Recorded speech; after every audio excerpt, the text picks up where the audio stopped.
is Natalie. My students usually call me Miss Natalie. I'm with Creative Action, as you can see, and in this video I'm going to tell you about our Lost and Found project, and I'll invite you to participate. So, you've probably heard of a Lost and Found before. It's usually a place where people put items they found, right? So people who have lost something can go check there and try and find them. This project is using the idea of a lost and found in a different way.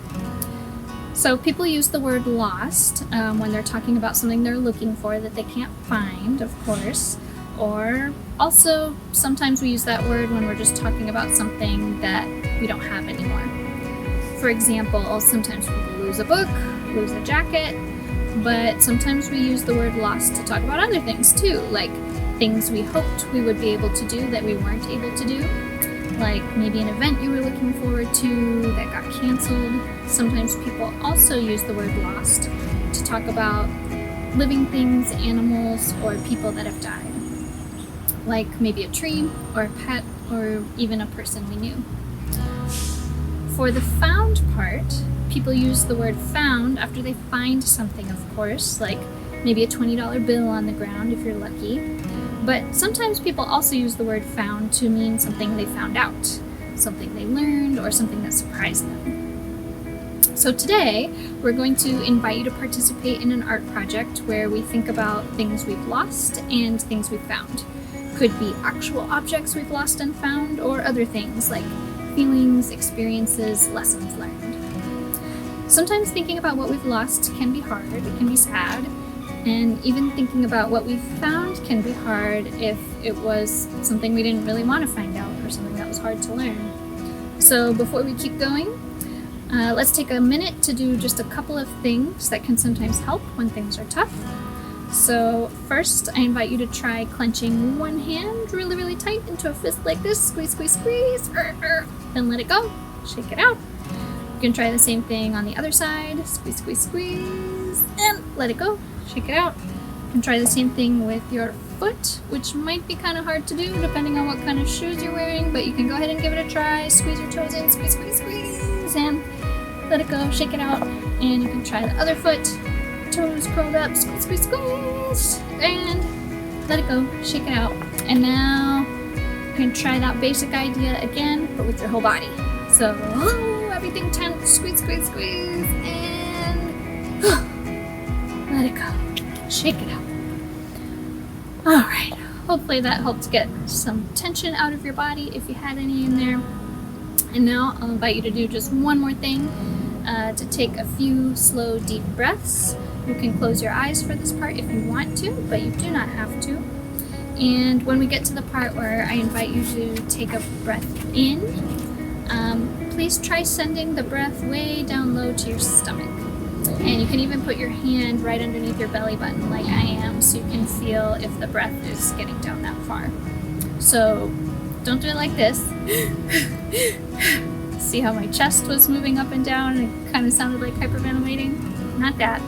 Instead, we're going to try to do it more like this.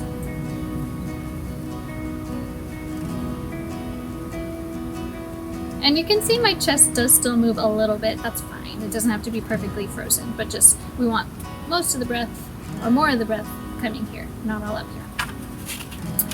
Okay, so let's start by breathing out slowly, kind of like you're blowing bubbles. Then take a nice slow deep breath in and out. We'll just do that a couple more times. In and out. Okay, one more time, nice and slow. Send the breath down low. In and out. Okay.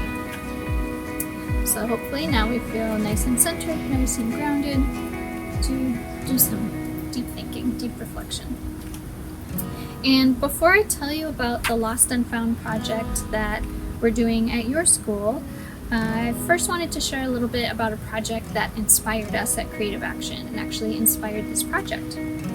So this is another version of a Lost and Found art installation, and this one was curated That just means some art that was carefully, thoughtfully put together by Andrea Jones in a place called Baltimore, Maryland.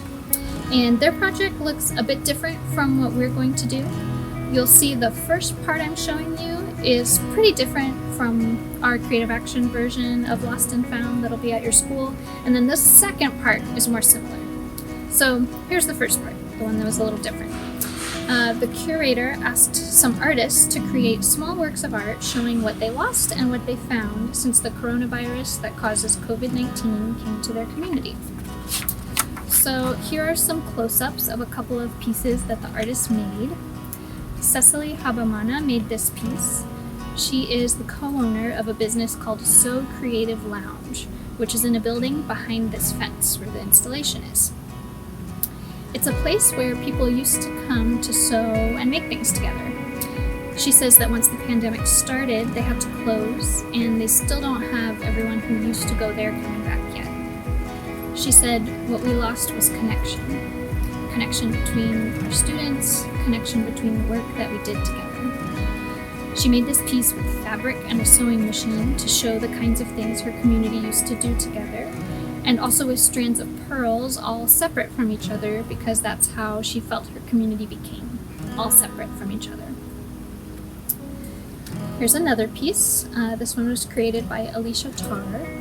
Inside of it, there's a tiny mural to honor the people who died in the past year, like her aunt. Tarr's work of art also honors things she found, however, like a lot of people who all worked really hard to sew masks for their neighbors and for kids during a time when there were not enough masks to go around. The curator also invited people passing by the installation to share what they lost or found. And this is the part that is more similar to what we're inviting everyone to do at your school. People wrote about losses like the fun at school I had and fellowship. They also wrote about things they found, like my puppy, how to play with my brother, and a voice to advocate for myself. In Creative Actions Lost and Found, we've made an art installation at your school to remember and honor all different kinds of things that your school community has lost and found over the past year or two. It'll look kind of like this. Somewhat similar in most ways, but maybe a bit different at your school. And we are doing this at schools and different places in the community all around Central Texas this year. We're asking all the members of your school community to write or draw about things you've lost or things you've found in the past year or two on tags and tie them to the installation. So the tags will look kind of like this. At some places, the installation is on a gate. In some places, it's on a fence. You can check the letters sent to your school community to see where exactly the one at your school is located. We've shared some white and some brown tags with your school. And if you'd like to share something you've lost, please write or draw about it on a brown tag. If you'd like to share something you found, please write or draw about it on a white tag. And the tags that you have at your school will probably even have the questions printed on them to help everybody remember which is which. The example project that you just saw from Maryland had a lot of things on it, especially in the works of art I showed you, about the pandemic and about how much that has changed things for people. But you don't have to write or draw things about coronavirus, about COVID. You can if you want, but you can also add ideas about anything you've lost or found lately or in the past year or two. Also, you don't have to share about things that you've lost and things you've found. You could just focus on things you've lost if you're having a hard time thinking of things you found, or you could focus on things you found if you can't really think of anything you've lost, or if it just kind of feels too sad and too depressing to think about it right now. Sometimes it does feel kind of good to get those things out of our head and get them on paper. Sometimes it's even nice to find a way to share that with other people, because also when people share that with us, it can help us see that we're not alone in the things that we're going through. But sometimes it doesn't feel good. Sometimes it's just a bit too much. So whatever works for you right now is totally fine. So I'd recommend you start by just getting something to write on and something to write with, and just brainstorm a little bit about things you've lost or things you've found. Or you could just pick one or the other, like I said, totally up to you. And if you have time, and if your teacher's okay with you taking a bit more time on this, you could even journal about this a little bit. After you've brainstormed and maybe even journaled about things you've lost and things you've found, here's a couple of questions to think about. Of all those things lost or found, which ones really mattered to you and why? Which might you want to put out into the world for other people to see and why? When you're thinking about those questions and what you've lost, what you found, and deciding what to write on your tags, try to pick something that you don't mind other people seeing, since other people at your school and even people just walking by the school could see it if it's at the installation. And also, our team at Creative Action will be visiting the different lost and found installations to take pictures of the different tags, and we are going to put them on our Lost and Found website so the whole community can be kind of connected and see what everybody is saying in different parts of the city. And then, after you have a pretty good idea of what you want to share on the installation, you can start to write or draw on the tags. And when you write or draw on the tags, please don't use regular marker. Since these are going to be outside, when they get wet in the rain, then you won't be able to see what you wrote or drew anymore. You can use crayons, colored pencils, regular pencils, or permanent markers. Permanent markers actually probably work the best. They last the longest in the sun and the rain. So if you have them, or if your teacher has them, and if your teacher, your families are okay with you using them, you can do that. But I do know that sometimes we adults try to limit the number of permanent markers going around due to the permanent impact that they can have on our homes and our classrooms. So I'll leave that up to the adults around you to decide. So for both of those things that you're thinking about, things lost and found, if you draw a picture, you could draw an actual picture of the thing you've lost or found, or you could draw a picture of something that reminds you of that thing, something that symbolizes that thing. So for example, here's what I wrote and drew about something I lost and something I found in the past year or two. For something I lost, I drew a cake, since there were some family celebrations that I wish I could have gone to and I couldn't. And at our family celebrations, we usually have cake.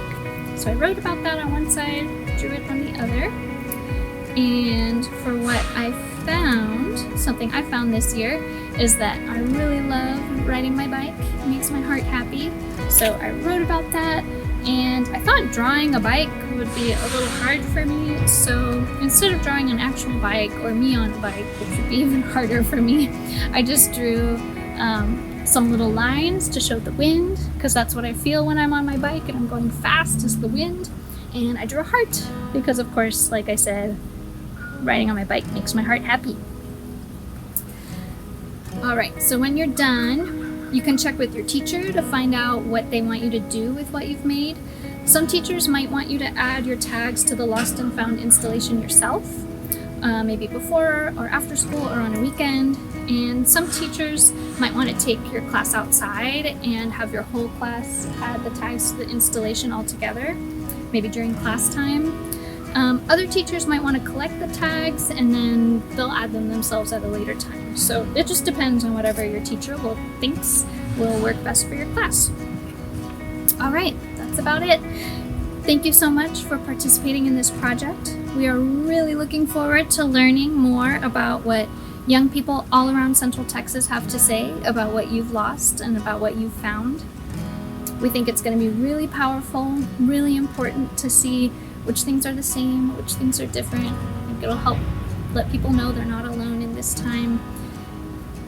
Also, we especially think that sharing what you think about what you've lost and found is important, because sometimes adults have their own ideas about what people younger than them have lost. And sometimes adults make a big deal out of losses that actually aren't all that important to you. And sometimes we can forget to pay attention to the losses that really do matter and are most important to you. Also, sometimes adults get kind of weighed down by thinking about all the loss, all the bad and sad things going on out there, and we forget to remember what has been found lately. So for all those reasons, your ideas about what you've lost and found are really important, and we're really grateful that you're sharing them. Thank you.